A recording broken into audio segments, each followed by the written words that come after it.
મળ્યો છે ને એ જ મોટી વાત છે. મહારાજે કહે કે અનંત બ્રહ્માંડનો રાજા હોય, અનંત બ્રહ્માંડનો રાજા.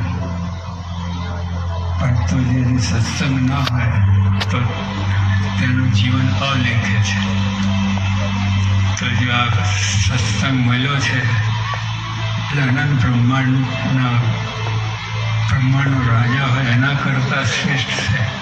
એટલે આપણે દરેક સત્સંગની નાના મોટા ગમે હોય સત્સંગ મળ્યો છે ને ગુરુ સત્સંગ મળ્યો છે. પછી એક તો અમુક હાઈટ આવી ગઈ, સત્સંગ મળ્યો છે. પછી જેવું વર્તન હોય એને રીતે આગળ વધે. સત્સંગ મળ્યો છે બહુ મોટી વાત છે. સત્સંગ છોડતા નહીં. સત્સંગ અને આપણે આ જરાક અપમાન થાય, સ્વામી તો કરતા જ નથી, પ્રમુખ સાહેબ મહારાજ બીજા કોઈ મોટા સંતો વડીલો કરતા નથી.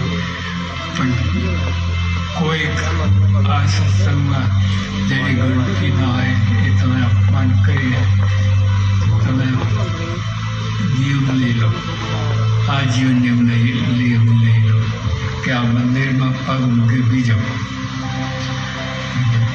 કેટલી ખોટ જાય છે કે આ સત્સંગ અનંત જન્મના પૂરથી આ સત્સંગ મળ્યો છે. અને આ તમારે એક ઝાટકે એક લપડમાં સત્સંગ મૂકી દો, કેવું કહેવાય.